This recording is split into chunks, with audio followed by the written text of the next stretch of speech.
Nous allons étudier le DAF Lamed Vav dans Masechet Nedarim. Très rapidement, nous rappelons ce qu'on avait vu dans le DAF précédent, Lamed Hey.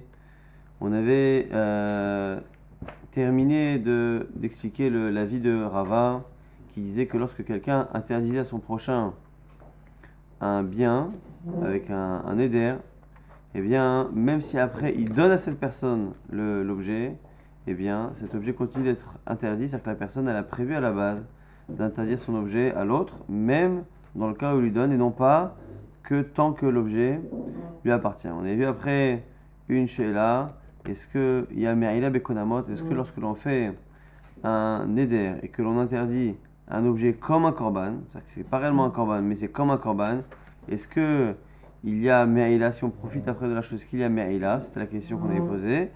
La Gemara avait après, dans la suite de la Gemara, avait l'air de tenir compte d'une éventuelle réponse, comme si on partait du principe que oui, il y avait Konamot. La preuve, c'est que justement, lorsque après on posait une deuxième question qui avait l'air de dépendre de la première, est-ce que lorsque quelqu'un fait un éder, il lui dit voilà, je veux que mon objet soit interdit à toi, et qu'après il le lui donne, qui fait l'interdit de Me'ila, de profiter, d'abuser de quelque chose qui est Ekdesh. Donc on part déjà du principe qu'il y a ce principe-là de Me'ila, même lorsque c'est pas un vrai korban, que c'est juste un éder, qui transgresse, et la Gemara avait tranché que c'était celui qui recevait le cadeau. Une fois qu'il utilise l'objet qu'il a reçu, eh bien c'est à ce moment-là qu'il profane le Ekdesh, qui n'est pas un vrai Ekdesh, puisqu'ici encore une fois c'est un objet qui ne peut pas aller au Beth Amikdash, mais il transgresse ce Ekdesh-là, parce qu'il y a Me'ila Bekonamot Kanire, et que même si c'est l'autre qui lui a donné, c'est lui qui en profite, et donc c'est lui qui transgresse. On avait vu une Mishnah qui disait que de la même manière qu'on pouvait faire les mitzvot, on avait vu pour celui qui était Moudar Bana'a, eh bien c'est la même chose, même si deux personnes sont interdites mutuellement, eh bien celui qui n'a pas le droit de faire profiter l'autre de lui a le droit de lui prélever la trouma. Donc à chaque fois que quelqu'un a une récolte, il doit prélever la trouma, et bien même si la personne n'a pas le droit de profiter de moi, j'ai le droit de prélever la trouma pour lui, les darato, avec son accord, enfin, ou de son accord, mais ici, la Mishnah ne nous précise pas de quel accord, l'accord de qui, l'accord de celui qui prélève pour son ami, ou celui qui est propriétaire de la récolte, et la Gemara parlera de ça, et on a vu aussi qu'au passage qu'il y avait plusieurs corbanotes qu'on pouvait apporter, on pouvait lui enseigner plusieurs choses, Midrash, Halacha, Vechoulé, mais pas Mikra, tout ce qui est Tanakh. Et le DAF s'était terminé sur une sheila. Est-ce que lorsque les Kohanim, parce qu'ici on avait vu justement qu'on pouvait apporter des korbanot, c'est-à-dire que le Kohen pouvait apporter un korban et faire le travail du Kohen, même pour quelqu'un qui n'a pas le droit de profiter de lui. Et du coup, la Gemara pose la question, est-ce que lorsque le Kohen travaille au Beth Amikdash pour mon sacrifice, est-ce qu'il travaille entre guillemets pour moi ou pour le bon Dieu? Est-ce qu'il est mon shaliach? Est-ce qu'il est mon envoyé? Ou est-ce qu'il est l'envoyé d'Akadosh Baruch Hu? Et par rapport à cela, on a dit finalement qu'il est mon shaliach. Il est mon shaliach, et donc normalement, puisqu'il est mon shaliach, eh bien il n'a pas le droit, si je n'ai pas le droit de profiter de lui, il ne peut pas faire mon korban, puisqu'on a dit que puisque le Kohen travaille pour moi, entre guillemets, eh bien lorsque le Kohen a fait un éder de ne pas me faire profiter, il ne pourrait pas apporter mes korbanot. Ah, dans la Mishnah, on a vu que parfois oui, eh bien c'est une exception, ce sont les korbanot qui nécessitent d'avoir kapara, d'avoir un pardon par rapport à une faute, une expiation d'une faute, et ces korbanot-là, on a vu dans les Rav Yochanan, sont particuliers, à tel point qu'on peut même les faire pour quelqu'un sans son accord. Quelqu'un ne sait pas que je fais pour lui, il doit apporter un korban, il a besoin d'avoir kapara, eh bien je peux moi prendre une bête et la sanctifier pour lui, et donc c'est la raison pour laquelle dans la Mishnah, le Kohen, qui n'a pas le droit de faire profiter l'autre, peut lui apporter des korbanot parce que ce sont des korbanot particuliers, mais en général, le Kohen est considéré comme étant Shaliach Didan, étant l'envoyé de celui qui est propriétaire du Korban. Mativ Rav Shimi Bar Abba. Imaya Kohen, donc on reprend maintenant Daf la Medvav en haut. Mativ Rav Shimi Bar Abba.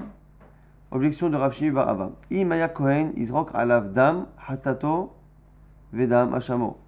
On voit ici que si il est Kohen, donc celui qui a fait le neder, donc un Kohen a fait un neder par rapport à son ami, il a dit je ne veux plus que tu profites de moi.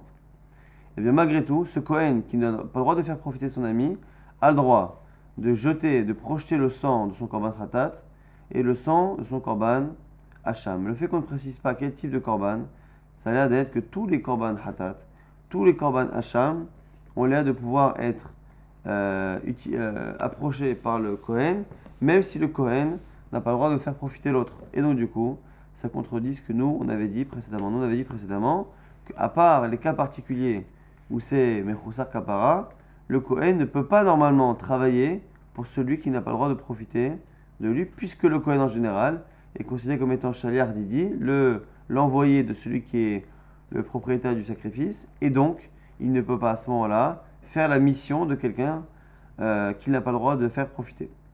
La Gemara répond Dam Khatato shel Metzora vedam Hashamo shel Metzora.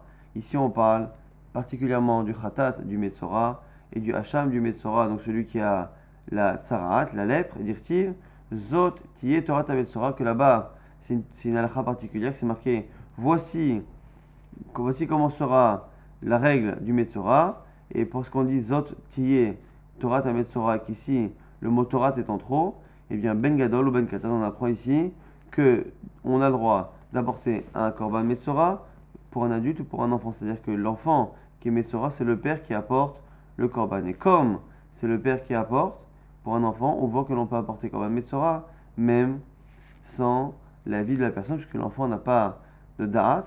Et donc on voit que Metzora c'est particulier. Metzora c'est particulier, on peut apporter pour un enfant, donc on peut apporter pour quelqu'un qui n'est pas au courant ou qui n'a pas la possibilité de décider. Et donc c'est la raison pour laquelle ça fait partie des corbanotes que le Kohen peut apporter, pour lesquels le Kohen peut servir, même si le propriétaire n'a pas le droit de profiter de lui, parce qu'encore une fois, ce sont des corbanotes qui ne nécessitent pas le da'at de la personne. Mais si ça nécessite le da'at de la personne, on continue de penser pour l'instant que comme le Kohen travaille entre guillemets pour le propriétaire du sacrifice, eh bien il n'a pas le droit, s'il y a un éder entre les deux, de faire la avoda pour ce korban. On continue encore une fois à objecter sur cet avis-là. On a dit jusqu'à présent que le Kohen travaillait entre guillemets pour celui qui possède le korban. Nan une Mishnah à Kohadim Shipiglu Bamikdash. Mesidim Chayavim. On a dit que les Kohanim qui ont fait un issour de pigoul, lorsque l'on fait un korban, si le korban est resté trop longtemps avant d'être consommé, il est nota. Et si le korban a été approché et que le Kohen a eu une mauvaise kavana, a eu l'intention de le manger en dehors du temps imparti ou à l'extérieur du Beth Amikdash, eh bien cette kavana, cette intention du Kohen rend le korban pigoul et inconsommable. Et on voit ici que la Mishnah nous dit que s'ils ont fait exprès, si le Kohen a fait exprès d'avoir cette mauvaise intention, Hayav, il doit payer au propriétaire la valeur du korban, du sacrifice qu'il a gâché. Hashogegin, Pturim. Et là, chez Pigoul, un Pigoul. Mais on voit quoi? On voit que si par contre ils n'ont pas fait exprès, eh bien le Kohen ne doit pas payer. Mais on voit que le Pigoul est Pigoul, c'est-à-dire on voit ici que le Kohen a une possibilité, qu'il le veuille ou pas, qu'il soit volontaire ou pas, on voit que le Kohen a la possibilité de rendre un korban par sa kavana Pigoul. Et la Gemara ici va expliquer sa question. Si tu dis que le Kohen, il est là pour faire un service divin, c'est-à-dire que c'est le bon Dieu qui l'envoie faire la mission, je peux comprendre à ce moment-là que sa kavana puisse rendre le korban pasoul, michou pigoul. Et là, Iamar shochet didan havu. Si tu dis que le Kohen travaille pour moi, c'est ce qu'on dit depuis le départ, qu'à part dans les cas où le korban est nécessaire pour la kapara et donc le Kohen peut le faire sans mon accord, en général, le Kohen ne travaille que pour moi. C'est ma shtichut, ma mission que je lui donne de faire cette avoda-là. Si tu dis que le korban il fait ma avoda, comment peux-tu expliquer que le pigoul, la kavana du Kohen, rendre beshogeg le korban pigoul? Les malais, shlicha sheviti takune, velo la avouté. Si tu dis que tu travailles pour moi, j'ai demandé au Kohen de faire un korban et de faire une takana, de faire quelque chose qui réussit. Je ne lui ai pas demandé de me gâcher mon korban. Donc le fait que le Kohen beshogeg puisse gâcher le korban, ça a l'air d'être une preuve que le Kohen a une mission qui est au-delà de ce que je lui donne. Sinon, si moi je lui donne une mission de faire, il ne peut pas avoir la possibilité de faire plus que ma mission, puisque c'est moi qui lui donne les prérogatives et les possibilités de sa mission. L'Agma répond, Amré, Shane Egabe Pigoul, des Hamakra. Ce qui est différent, c'est à cause du pigoul, c'est différent. Ce que la Torah a dit, Hamakri voto. Celui qui amène le korban, donc le Kohen, lo yehashevlo, le korban ne lui sera pas compté. Pigoul y est, eh bien, il sera pigoul. Et le fait qu'il y ait marqué pigoul, il y a marqué lo yehashev, ça ne marchera pas. Et il sera pigoul, mikol makom. Machma ici, que la notion de pigoul, elle est dans tous les cas, que le Kohen soit shogeg, misil qui soit volontaire ou involontaire dans sa kavana mauvaise, eh bien le korban ici est pigoul. Donc on a ici la deuxième preuve, deuxième tentative de preuve qui est objectée, c'est-à-dire que nous on part du principe que le Kohen travaille pour les propriétaires, il n'est pas shlouché des shmaya. On a essayé de trouver à chaque fois deux preuves contre cet avis et à chaque fois on a objecté. Donc on reste pour l'instant avec cette même idée que le Kohen il est shaliach de ce que nous on a dit, mais que, enfin de la personne. Simplement, ce qu'on avait dit, c'est que pourquoi dans la Mishnah, le Kohen peut apporter un korban pour quelqu'un qui n'a pas le droit de profiter de lui. C'est parce que ici c'est spécial, ce sont des korbanotes qui nécessitent une kapara, et comme ils nécessitent une kapara, on peut les faire même sans l'accord de l'autre. Donc ici, on n'est pas dans un cas classique de mission du Kohen pour son prochain. Goufa, on revient sur une halakha qu'on avait vu précédemment. Amar Rabbi Yochanan avait dit Hakol srichim da'at chutz mimechusar kapara. Tous les korbanotes ont besoin de l'avis de Barlim, des propriétaires, sauf mechusar kapara, sauf les korbanotes qui nécessitent une kapara, que comme ils nécessitent une kapara, je peux apporter le korban, moi le Kohen, ou moi une autre personne, je peux même le sanctifier, sans prévenir le propriétaire. Et ici, la preuve de Rabbi Yochanan était de charrer Adam mevi korban albanav ve albenotav aktanim. Parce qu'on a vu qu'un homme peut apporter un korban pour ses enfants mineurs, filles et garçons. Et ici, Rabbi Yochanan apprend que puisque quand on a des enfants mineurs, ils ne peuvent pas apporter un korban, ils sont mineurs, c'est au père de le faire. Le fait que le père puisse apporter un korban pour ses enfants mineurs, c'est une preuve que l'on peut apporter un korban pour son prochain, sauf des cas particuliers. Donc ici, d'où on apprend cela de Katan, donc Tanim, les filles et les garçons. Ici, cette logique-là de Rabbi Yochanan est basée sur une autre logique. Est-ce que l'on peut apprendre une halakha? Est-ce qu'on apprend Efshar, Mishei Efshar? Est-ce que l'on peut apprendre d'un cas où on n'a pas le choix, une halakha, la même halakha lorsqu'on a le choix? Un enfant qui est mineur, il n'a pas d'art, il n'a pas d'esprit, il n'a pas de connaissance pour pouvoir justement sanctifier une bête et apporter un korban. Donc du coup, la Torah a permis au père d'apporter un korban. Qu'on a eu pour le Metzora, l'enfant qui est lépreux, il faut apporter un korban, mais c'est le père qui doit le faire. Maintenant, est-ce que le fait que dans un cas où on n'a pas le choix, comme un cas où l'enfant est mineur, eh bien le fait que la Torah ait donné la possibilité au père d'apporter un korban pour quelqu'un qui ne peut pas, est-ce que je pourrais même apprendre qu'on pourrait apporter un korban même pour quelqu'un qui peut? Donc c'est une marque très souvent, on la retrouve aussi entre Beth Hillel et Beth Shammai. Dans la Sechet Yevamot, on l'avait vu par rapport à la misade de Peria Orvia. Par rapport à ce que la misade de Peria Orvia, elle est liée à ce que Akadosh Baruch Hu a fait à l'époque de créer un homme et une femme, ou ce qu'à l'époque il n'y avait pas le choix, il fallait bien créer un homme et une femme pour que la race humaine se reproduise. Donc du coup, ici on a cette même idée-là. Rabbi Yochanan lui pense que Danin Efshar, Mishei Efshar. On apprend d'un cas où on n'a pas le choix, on peut même apprendre cette halakha là où il y a le choix. Même si effectivement, dans le cas des enfants mineurs, il n'y avait pas le choix que de laisser la possibilité au père de prendre un korban pour eux, eh bien moi je dis, malgré tout, même si là-bas il n'y avait pas le choix, je pense qu'on peut du coup extrapoler et extraire ce raisonnement-là et l'importer ailleurs, même s'il y a le choix. Donc moi, mon ami, il peut lui-même prendre un animal pour apporter un korban, quand il met Khoussar Kapara, et malgré tout, moi je peux le faire. Même s'il peut le faire, donc il n'y a pas une impossibilité pour lui de le faire, eh bien le fait que pour mon fils je puisse le faire, eh bien je peux le faire aussi pour mon prochain. Certains diront, mais non, dans le cas de l'enfant, il n'y avait pas le choix, mais là où il y a le choix, tu ne peux pas. Maintenant, on va essayer d'objecter justement à cette logique-là de Rabbi Yochanan, de Danin Efshar, Mishei Efshar, qu'on peut justement importer une logique d'un cas où on n'a pas le choix, on peut l'importer à un cas où on a, oui, le choix. Et là, Me'ata, Yavi Adam Hatat Hilev al Havero. Selon toi, on pourrait même apporter un korban Hatat Hilev, quelqu'un qui a mangé par inadvertance des graisses interdites, il doit apporter un korban Hatat Hilev. On pourrait même l'apporter pour son prochain. Pourquoi? Sheken Adam mevi al ishto shota, qui Rabbi Yehuda a dit qu'un homme qui a une femme qui est folle, eh bien il apporte des corbanotes pour elle. La Gemara pour l'instant imagine que s'il apporte des corbanotes pour elle, il apporte même des corbanotes par rapport aux fautes korban khatat, par exemple de chelev. Chelev c'est le cas classique. Hein. C'est le cas, l'interdit par inadvertance le plus classique lorsque l'on séparait les parties de la bête, on a pu se tromper, on a mangé du chelev par inadvertance. Donc puisque Rabbi Yehuda dit qu'un homme apporte des corbanotes, des sacrifices pour sa femme qui est folle, qui n'a pas l'esprit pour pouvoir le faire, pour l'instant on imagine nous qu'il apporte même un korban lorsqu'elle a mangé du chelev. Et donc on voit que il apporte pour sa femme un korban khatat. Et donc si c'est ça selon toi Rabbi Yochanan, puisque dans le cas de la femme, il apporte un korban khatat, même si là-bas c'est parce qu'il n'y a pas de possibilité autre, eh bien tu devrais l'apporter par ailleurs et donc je pourrais apporter selon toi un korban khatat pour mon ami. Or c'est faux. Alama Rabbi Lazar, ifrish khatat helev al havero, celui qui le fait pour son ami, ça ne marche pas. Donc l'objection elle est de ce type. Puisque Rabbi Yochanan part du principe que tout ce que l'on peut faire, même dans un cas où on n'a pas le choix, eh bien on peut l'exporter au cas où on a le choix.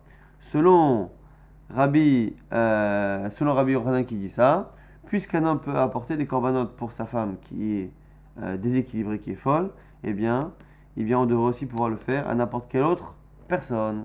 La Gemara dit maintenant, mais qui te dit qu'un homme peut apporter un korban khatat pour sa femme? Il y a marqué qu'il peut apporter des corbanotes.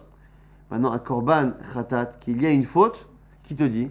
Regarde bien, et tu verras qu'un korban khatat, il y a une faute, on ne peut pas l'apporter pour une personne qui a perdu la raison. Pourquoi?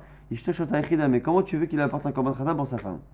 Si tu dis qu'elle a fauté, qu'elle a mangé la graisse interdite alors qu'elle était déjà, elle avait perdu la raison, la vad korbani, elle ne peut pas apporter un korban parce qu'elle a perdu la raison. Elle n'est même pas bichlal chayav d'une quelconque mitzvah. Et si tu me dis que non, elle a mangé le chelev par inadvertance alors qu'elle était encore en bonne santé, et c'est après qu'elle a perdu la raison, là aussi, on a dit au Rabbi Yochanan qu'un homme lui-même, normal, achal chelev, il a mangé du chelev, il friche le korban, il a mis de côté un korban, nishtata, il a perdu la raison, et après il a retrouvé la raison, il est redevenu comme il faut. Pasoul, le korban il est pasoul. Puisqu'il a été ninché à un moment donné, le korban ne sera plus jamais kasher. De là on voit que quelqu'un qui a fait une faute à un moment donné où il était chayav, et qu'après il a mis de côté l'animal alors qu'il était encore en bonne santé, et qu'après il est devenu fou, on voit que il est pas tour de l'obligation, et donc c'est pour ça que le korban il devient pasoul. Et donc du coup, finalement, un homme, même s'il apporte des corbanotes pour sa femme, un korban khatat par rapport à une faute, il n'apportera jamais. Parce que Mimanafchar, que la faute elle l'ait fait, à un moment donné elle était folle, ou avant qu'elle le devienne, mais qu'après elle est devenue, quoi qu'il arrive, il faut, pour que la personne apporte un korban, il faut que la personne soit saine d'esprit du début jusqu'à la fin, du moment de la faute, jusqu'au moment où on apporte le korban. Donc du coup, la Gemara a repoussé l'objection. L'objection était liée au fait qu'on l'a pensé jusqu'à présent que lorsqu'on apporte des corbanotes pour sa femme, on apporte même des korban hatat. Et donc si c'est cela, sur le Rabbi Yochanan, on devrait apporter un korban khatat pour les autres. Or ici, encore une fois, on est parti ici d'un postulat qui est faux, qui était de penser qu'on pouvait apporter même des korbanot khatat pour sa femme. Donc pour l'instant, on n'a pas mis de côté Rabbi Yochanan, qui lui pense que Danin Efshar, Mishai Efshar, on peut apprendre d'un cas où on n'avait pas le choix, on peut apprendre cette halakha, et dans un cas où on a le choix. On continue encore d'objecter. Et là, Me'ata, Yavi Adam Pesach al Havero, Sheken Adam Mevi al Banav al Benotav Aktanim. Si c'est ça, encore une fois, ton raisonnement, je l'applique ailleurs à Rabbi Yochanan. Un homme, lorsqu'il fait Korban Pesach, normalement, Korban Pesach, c'est tous ceux qui sont minouim. On dit que la Torah nous a demandé de prendre un C, de prendre un animal, les vétavot pour la maison, et que l'on compte, il faut prévoir qui mange le korban. On ne peut pas faire manger le korban Pessah quelqu'un qui n'est pas prévu. Que faire maintenant avec des enfants mineurs? Un enfant mineur n'a pas la possibilité de dire voilà, de lever la main, de dire moi je veux être dans ce korban, dans notre korban. Donc comment on fait avec les mineurs? C'est le père qui les nomme et qui dit voilà, je veux que mes fils et mes filles fassent partie intégrante de ce korban Pessah. Donc on voit que le père, encore une fois, c'est lui qui remplace le da'at de l'enfant. Et même si là-bas vous allez me dire mais il n'y a pas le choix, parce que qui va le faire? Parce que l'enfant n'a pas de da'at, c'est le père qui est tuteur. Et bien malgré tout, selon Rabbi Yochanan, puisque un père peut le faire pour son fils, même s'il n'y a pas le choix, et bien de là, j'apprendrai, selon Rabbi Yochanan, que je pourrais même le faire pour mon prochain. Puisque Danin Efshar, mais chez Efshar, même si aujourd'hui, pour mon prochain lui-même, il peut prendre la décision, eh bien, je peux apprendre que ce que je peux faire pour mon enfant dans un cas de nécessité, je peux l'appliquer dans un cas où il n'y a pas de nécessité. Le problème, c'est que cette halakha-là, elle est fausse. Alamama Rabbi Lazar, sur le nom de Rabbi Lazar, et Frish Pesach al Chavero. Alors, ça cloum, celui qui a nommé son ami sur le Korban Pesach sans le lui demander, eh bien, la mitzvah n'est pas faite, il n'est pas nommé sur le Korban Pesach. Donc, comment se fait-il que la logique de Rabbi Yochanan, de dire qu'une halakha qui fonctionne dans un cas où il n'y a pas d'autre possibilité, eh bien, on peut même l'appliquer là où il y a une possibilité, comment se fait-il que ce raisonnement-là de Rabbi Yochanan ne s'applique pas? Amar Rabbi Zera répond, c'est les vetavot, la deoraita. Il dit non, mais en fait, tu n'as pas compris. C'est halakha-là que le père, il nomme ses enfants sur le Korban Pesach, c'est pas une halakha de la Torah.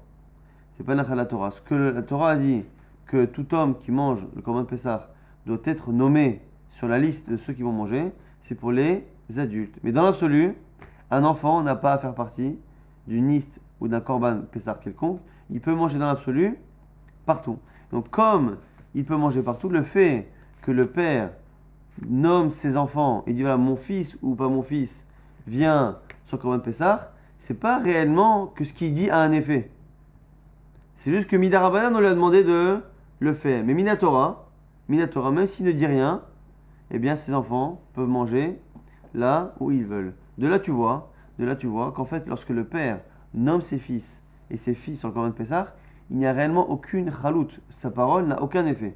Et comme sa parole n'a aucun effet, tu ne peux pas déduire que l'effet de sa parole ici, tu pourrais, selon Rabbi Yochanan, la transposer ailleurs pour quelqu'un qui voudrait nommer son ami sur le Korban Pesach. Parce qu'en fait, lorsque le père nomme ses enfants sur un Korban Pesach, ça n'a réellement, minatora, aucune valeur. Donc encore une fois, on a repoussé l'objection. Et la Gemara va nous donner une preuve que lorsque le père nomme ses enfants mineurs sur le Korban Pesach, ça n'a pas réellement d'effet minatora, c'est juste symbolique. Comme Imaïdon l'apprend d'une Mishnah et après d'une Braïta. Mitnan.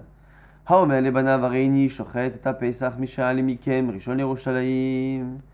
fais le Korban Pesach dès maintenant, je fais la Shrita.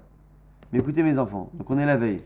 Celui qui arrive en premier à Jérusalem, donc qui leur fait une course avec un objectif, celui qui arrive en premier à Jérusalem, c'est lui qui méritera d'être nommé sur mon Korban Pesach. Kevan shechnis rishon rosho verubo zacha bechelko umzaket achav imo. Celui qui est rentré en premier à Jérusalem, eh bien, c'est lui qui a son chelek et c'est lui après qui décide qui parmi ses frères pourra rentrer dans le Korban Pesach. La Gemara s'étonne. Elle dit quoi? Ve'i amart. C'est la baït. On a dit qu'il faut nommer normalement avant. Il faut nommer qui va être dans le Korban Pesach. Et si toi tu penses que on peut nommer ses enfants minatora, c'est la baït de Horaïta. Al bisra kae umzakelehu. Comment c'est possible qu'il fasse la shrita, qu'au moment de la shrita, on ne sache pas encore qui va être nommé dessus, et qu'il dit voilà, celui qui arrivera en premier, c'est lui qui aura sa part et qui pourra décider après. Mais on sait très bien que Korban Pesach, il faut normalement décider avant. Et donc quoi? Ça veut dire quoi? On est obligé de dire ici là-bas. Et là, la malou damar lehon avon, qu'est les arzan bemizot. Tu es obligé de dire que là-bas, cette histoire-là de aller faire un tour, celui qui arrive en premier à Jérusalem, c'est lui qui a le srout dans le Korban Pesach. On est obligé de dire là-bas que réellement ça n'a pas d'existence halachique, c'est juste une manière en fait de les motiver. Il veut que chacun fasse la mitzvah, de faire aller à la règle de manière la plus zrouza, la plus zélée possible. Et donc du coup, il leur dit celui qui arrive en premier, celui qui a un srout. Mais tu vois bien que techniquement ça ne peut pas marcher. Et donc tu es obligé de dire que finalement tout ce Einyan-là, de dire à ses enfants, si tu fais, tu auras une part, si tu vas en premier, c'est toi qui auras la part et qui décidera lesquels de tes frères, tu vois bien que tout cela, finalement, n'est que symbolique, mais que réellement ça ne peut pas avoir de chalout, et donc réellement, le fait de nommer son fils mineur sur un Korban Pesach n'a pas réellement d'existence, puisque Minatora, il peut manger. Donc c'est la raison pour laquelle, selon Rabbi Yochanan, eh bien on ne va pas transposer cette halakha ailleurs et dire que de la même manière qu'un père peut nommer son fils, eh bien il peut nommer un étranger sur Korban Pesach sans son accord, parce qu'encore une fois, cette halakha là de dire qu'un père nomme son fils n'existe pas réellement, puisque Minatora, il n'y a pas besoin de cela. Autre preuve, Tanyana Miachi, Pansaya, Vekadou Benot Lebanim, un cas similaire, et un jour lorsqu'il a dit ça à ses enfants, c'est les filles qui voulaient absolument vaincre les garçons, qui sont arrivés en premier à Jérusalem. Venim Seo Banot, Zrizot, ou Banim Shvelim. Et qu'est-ce que nous dit là-bas la Braïta? Et au final, qu'est-ce qui s'est passé? Les garçons ont eu honte et les filles se sont retrouvées glorifiées parce qu'elles étaient zélées. Et la preuve, c'est quoi? C'est que tu vois bien que lorsqu'on a dit que les filles sont arrivées en premier avant les garçons, on ne dit pas que les filles ont été zochot, elles ont eu le mérite, elles ont pris la part à la place des garçons. Il y a juste marqué que les filles sont passées pour des personnes zélées et les garçons ont perdu la face parce qu'ils sont passés pour justement ceux qui manquaient de zèle. Et donc on voit bien que finalement, la seule conclusion de la Braïta, du fait que les uns soient passés avant les autres, c'est simplement que l'un est zélé et l'autre ne l'est pas. On ne dit pas un il a eu le droit et l'autre n'a pas eu le droit. C'est une preuve encore une fois que toute cette histoire de nommer l'enfant sur un Corban Pessah est que liée à un symbole et au fait de vouloir éventuellement les motiver, mais non pas réellement une halakha qui donne le droit au père de nommer. Donc du coup, on n'a toujours pas d'objection à Rabbi Yochanan qui continuera de penser qu'on apprend une halakha d'un cas où on n'a pas le choix, à même un cas où on a le choix. On avait vu dans la Mishnah que Torem et Trumotav, on peut être Torem la Trouma, on peut prélever la Trouma pour quelqu'un, même si je n'ai pas profité, on tourne la page ici, et on commence à avoir une objection par rapport à cela. Enfin, d'abord une question, il va y aller une shela l'agmara. A Torem Michelo al Shel Havero, Tarir Da'ato Olo. Quelqu'un qui prélève pour son prochain, donc mon prochain a une récolte, il doit prélever avec une certaine quantité. Maintenant, moi, je prélève non pas avec sa récolte, mais je prélève avec ma récolte. Donc je prends de mon blé, et avec mon blé, je rends mon ami quitte de la trouma sur sa récolte. Est-ce que je dois lui demander son accord ou pas?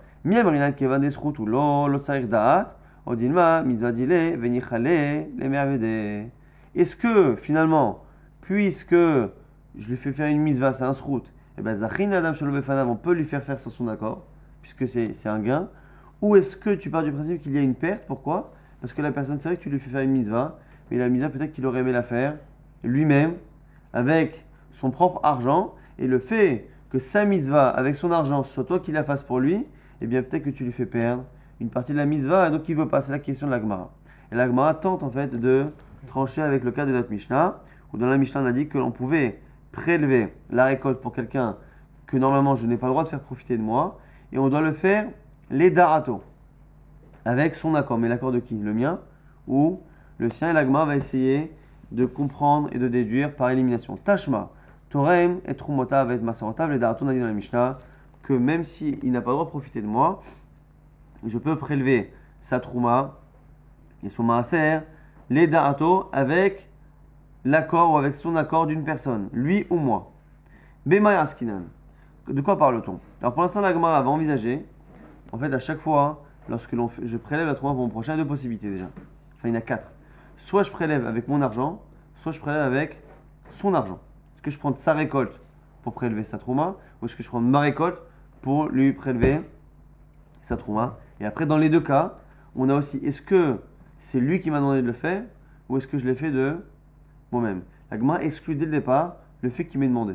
Si les darato, c'est lui qui me l'a demandé, quel que soit l'argent avec lequel je prélève, ma récolte ou la sienne, puisque c'est lui qui m'a demandé, quelqu'un qui me demande de faire quelque chose, et que je le fais, ça s'appelle qu'il y a un profit. Le profit d'être écouté. Il m'a demandé de faire quelque chose, je le fais, il y a un profit, ce qu'on a vu tout à l'heure. Si le Kohen travaille pour moi, eh bien il ne peut pas réellement faire ma mission s'il y a un éder entre nous deux. Et du coup, la Gemara, et donc par élimination, on verra que c'est le cas qui répond à notre question. Il est ma min baal akeri. Si tu dis que dans la Mishnah, on a dit qu'on pouvait prélever, on prélève de la récolte du bonhomme. Al shel baal akeri pour lui, donc pour sa récolte. Ou le darato deman, selon l'accord de qui? Il est mal les darato, il est un chavier shaliach. Si tu dis que c'est moi qui le fais, ça marche pas. Comment est-ce que j'ai le droit moi de prendre la récolte de mon prochain? Je prends de sa récolte et je prélève pour sa récolte. Il m'a demandé, donc ça marche pas. Et là les darato des barakeri, donc c'est lui qui m'a demandé. Moi, ça on a dit il y a un instant que si c'est lui qui m'a demandé, je ne peux pas écouter et obéir à sa mission s'il y a un éder entre nous, parce que le fait simplement de l'écouter, c'est une anaa. Le simple fait de l'écouter, c'est un problème. Donc du coup, la Gemara pour l'instant réfute la possibilité de dire que c'est quelqu'un qui prélève avec la récolte du bonhomme lui-même. Pourquoi? Parce que s'il m'a rien demandé, ben, il m'a demandé. Et s'il m'a demandé, il y a un profit, donc ça ne marche pas. Et là, Michelo, Hachel Balakeri. C'est un cas où je prélève avec mon argent. Donc c'est la Mishnah. Je prélève avec mon argent pour lui. Ah maintenant, quel cas? Est-ce qu'il m'a demandé ou pas? Encore une fois, s'il m'a demandé, c'est pas possible, il y a une anaa. Ou l'ato deman. Il est mal Balakeri. Si c'est lui qui m'a demandé, Hamekahanele, on a dit on n'a pas le droit d'écouter la demande et de rendre service à quelqu'un qui nous l'a demandé lorsqu'il y a un éder. Et la live d'arrêter des nafshé, forcément que c'est moi qui l'ai voulu. Ou Michelo, Torah Machel Chavero, Viyamart, Sarir Da'at, Hamekahanele, même si cette partie de la Mishnah selon l'Oran, on la lit parce que c'est la même question que ce qu'on a dit, c'est-à-dire que si c'est lui qui m'a demandé, et bien à ce moment-là il y a une anaa, et la lave, et Sarir Da'at, et donc du coup, la seule possibilité qui nous reste, c'est de dire que je prélève avec mon argent. Comme c'est mon argent, et ben j'ai pas besoin de lui demander. Et s'il me demande, j'ai pas le droit de le faire parce qu'il y a une anaa. Et donc du coup, le cas de notre Mishnah serait une preuve que justement, j'ai le droit de prélever tant que c'est avec mon argent, sans lui demander.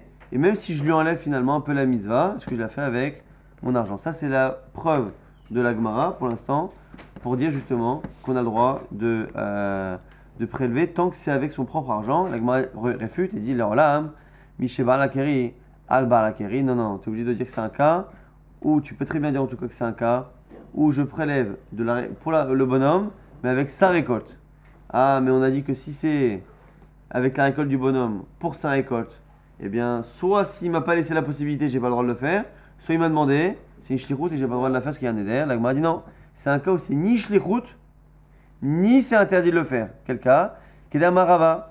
Omer Kolarosselitrom, Yavovitrom. Celui qui a dit sur sa récolte, tout celui qui veut venir sur ma récolte et prélever pour moi peut le faire. Donc du coup, il ne lui a pas demandé réellement de le faire. Donc il n'y a pas d'anaa de l'écouter, de lui obéir. Mais il n'y a pas non plus d'interdit de venir sur sa récolte et le faire parce qu'il a laissé la possibilité à tout le monde de le faire. Nouvelle chéla dans la Gemara, Ba'emine, Abir Miya, Mirabizera, Atorem Shelo Hashel Havero, Tovat Anaa Shelmi. Celui qui maintenant prélève. On a dit qu'on peut prélever avec ma récolte, je peux prélever pour l'autre. Maintenant, si je le fais, qui doit choisir à quel Kohen je donne? J'ai prélevé avec mon argent pour lui, donc c'est moi qui l'ai fait avec mon argent. J'ai le droit de le faire. Simplement, qui choisit à quel Kohen donner? Lui veut donner à un Kohen qu'il connaît, moi je vais donner à un autre Kohen. Est-ce que j'ai le choix de le faire ou pas? Mais Amrinan, il a péré des yach, mimitakna. Karyadeahu, Odilma, Ilav Karyadeahu, Lo Avia Pere Daden Trouma. Deux possibilités. À la fois, moi j'ai envie de dire que comme c'est avec mon argent que j'ai fait, eh ben, c'est mon argent. Sans mon argent, il n'y aurait pas de Trouma et donc du coup, c'est moi qui décide de donner au Kohen. Mais d'un autre côté, l'autre peut dire oui, mais c'est vrai. Mais l'existence même de la Trouma existe grâce au fait qu'il y a une récolte. Or, c'est ma récolte. Et donc, c'est moi qui décide à qui donner la Trouma. C'est la Sheila qu'on verra dans la suite si tu veux. Et demain.